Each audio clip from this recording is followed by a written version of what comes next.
Gonna have a little food and go-go juice to get me going this morning. It's pretty misty out this morning.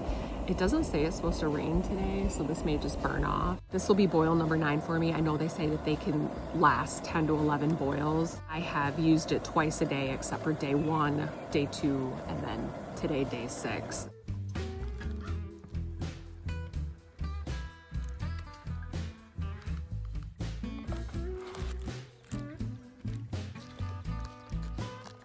The rain is starting to pick up a little bit. I have camp packed up, so I'm pretty much finished this up and I'm ready to hit the trail. It's gonna be 14.2 miles to summit Bear Butte and then another 1.5 miles down back to my car. The rain is starting to pick up. I'm gonna eat some breakfast, have some coffee quick, get my rain gear on, and head on down the trail. These were the campsites. They were nice tucked in up here, which was really nice. And there's a few more over here. And then you have the creek here to filter water. So it was a really nice little camping spot last night. It's only misting right now, but I'm so glad I put my rain pants on. At least keep the bottom of my pants dry, although my feet are nice and soaked.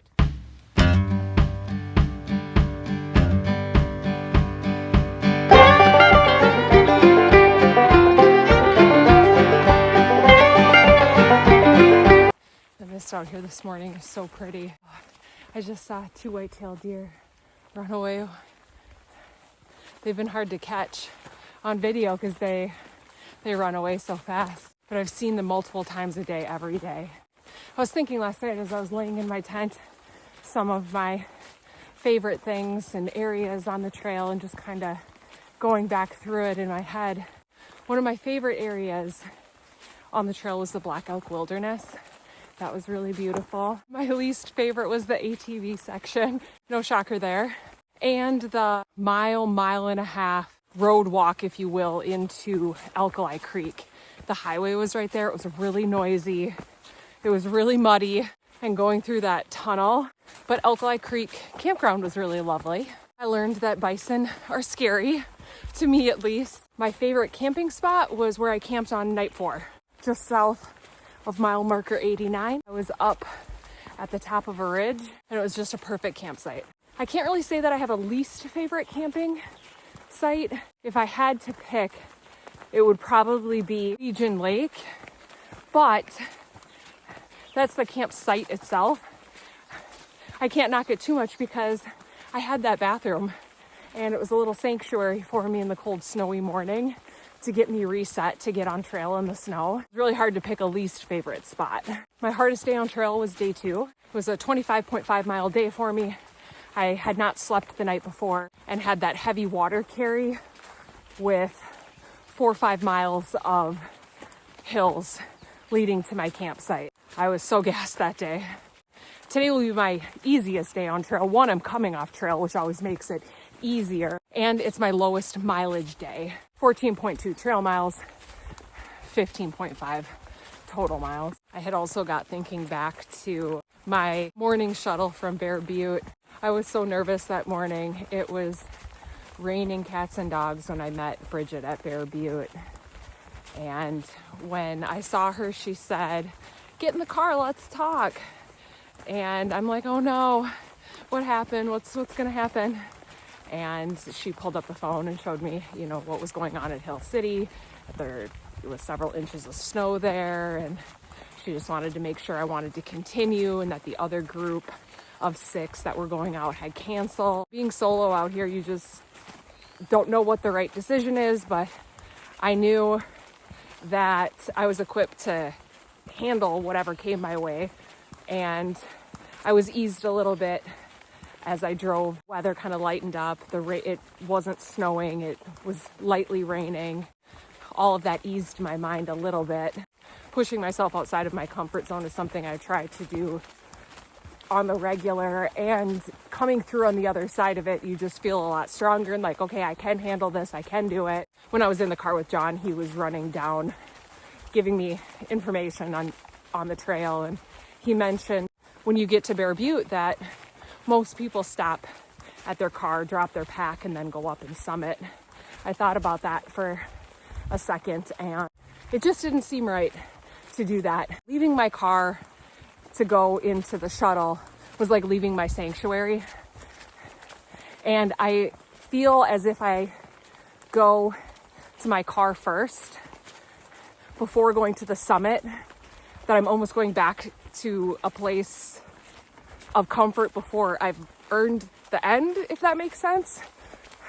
Probably doesn't make sense to some, will make sense to others.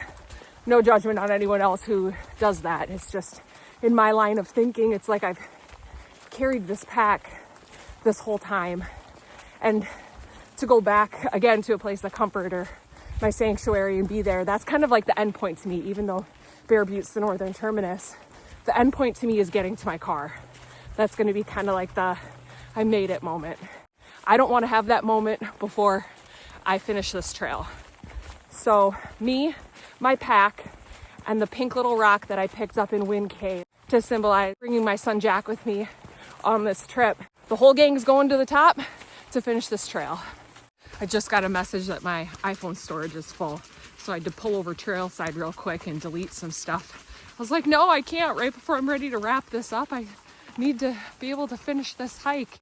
So I'm guessing I probably deleted some stuff that later I'll have wanted. I was reviewing my food this morning when I had breakfast. After I reset at Whispering Pines, I'll be perfect on food. I'll finish what I have before I get off trail, and I'll walk to my car with nothing.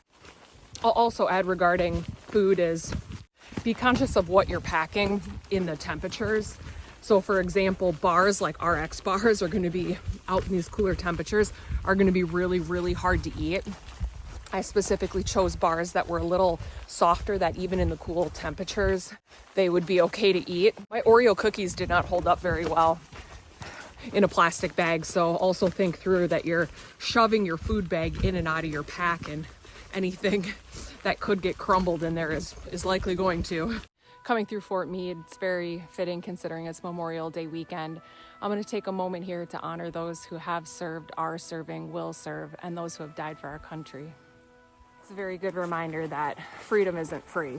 It's so rainy, foggy today. I could be getting views of Bear Butte and I can't see it. Like today's video may be a little anticlimactic. I have my hands in gloves. It's just kind of hard to get video, and it keeps kind of going between raining and misting. But then I thought about it, and it really is more about the journey than the destination. I will, though, be sharing most of my closing thoughts as I approach the summit. I have a feeling it's going to be pretty windy up there, so the end of this video is probably going to be pretty brief.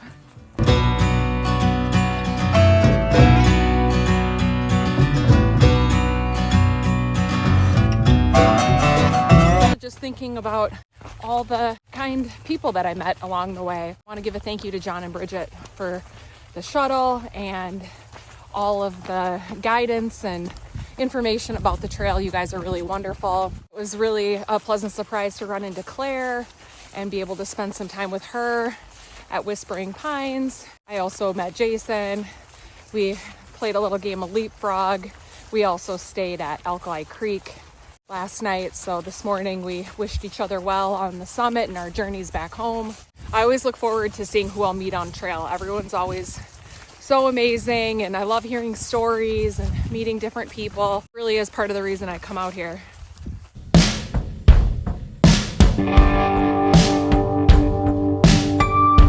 Found a little water crossing here. Plenty of rocks to hop over. My feet are soaking wet, so it doesn't really matter anyway.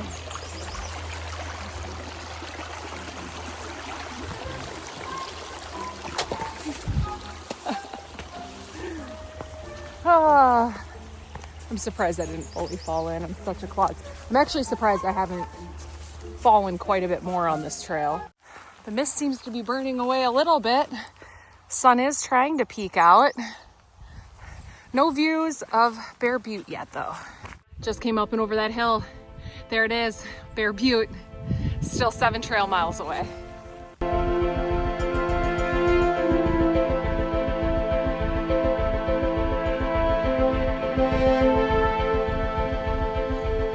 Not sure how, but I'm a quarter mile off trail. I just kept following this. My guess is it turned somewhere and I missed it. It's kind of hard to miss it. You're out in this open field, but You just kind of get in the zone, and that's how it happens. It happens so fast. All right, found where I went wrong. I came down this hill. I just kept going on the same trail up this hill.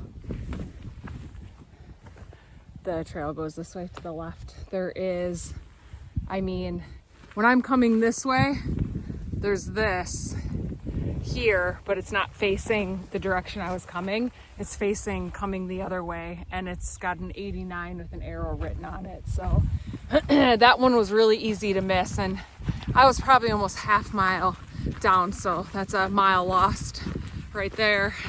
But glad to be on the right path now. That is one of the number one tips I would give on coming out here, along with knowing the weather conditions and dressing for the weather, would be to have the Avenza maps and check them often. It is so easy to go off trail. It happens in a second, and all of a sudden you're cruising down. I got better about checking them. I was just up on there and I'm like, you know what? I better check it. Highly recommend the Avenza maps and watching them very closely.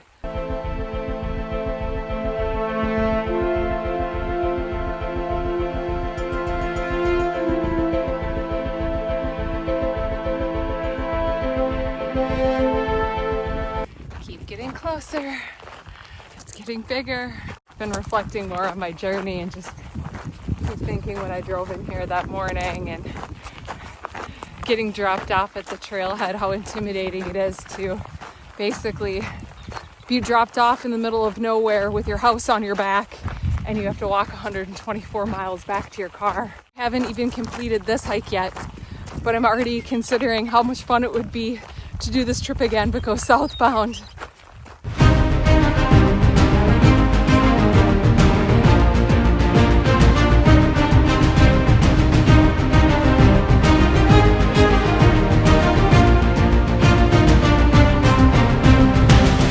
Getting into the climb.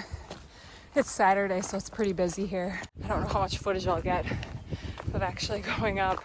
There's just a lot of people on the trail.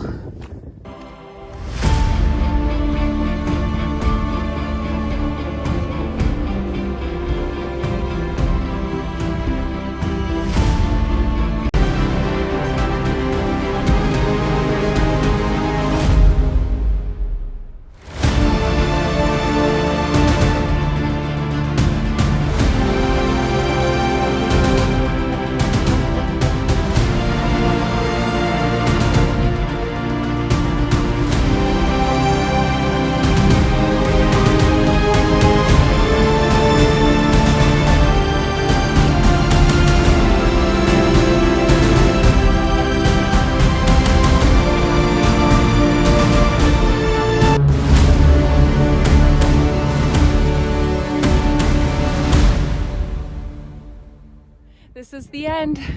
Starting in Wind Cave, ending at Bear Butte. This is the conclusion of my 124-mile solo through hike of the Centennial Trail. So excited to be able to add through hiker to my life resume. I'm going to spend a few minutes up here just to reflect and take a few pictures. Thank you so much for following along on this journey with me. Be sure to click subscribe to follow along on my future adventures. I hope to see you on the trail. Stay wild.